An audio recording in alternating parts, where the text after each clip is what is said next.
Amen, brothers and sisters. Have you ever wondered why did Jesus eat with the sinners? You know, brothers and sisters, in Matthew chapter 9, verse 10 to 11, something very interesting happened.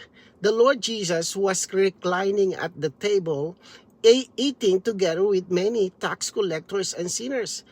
When the Pharisees saw this, they were surprised. They asked the disciples, "Why does your teacher eat with tax collectors and sinners?" You have to realize that in those days, tax collectors were considered very simple people. Many of them were corrupt and collected money unfairly from others. In the eyes of society, and especially in the eyes of the Pharisees, they were sinners. But the Lord Jesus answered in Matthew chapter 9 verse 12, "Those who are strong have no need of a physician, but those who are ill." Brothers and sisters, what does this mean? The people sitting with the Lord were not saying they were physically sick, but the Lord said He is the physician. Why? Because their sickness was sin.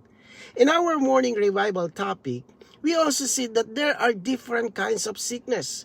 This outward sickness shows the inward condition of man. Sin makes people unclean, weak, and unable to walk in God's way. So what did the Lord do?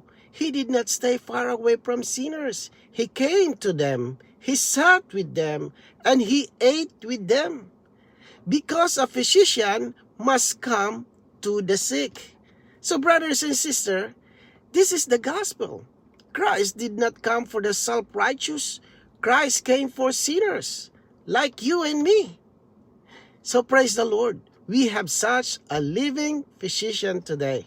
So brothers and sisters, did you receive it today? Then let's pray.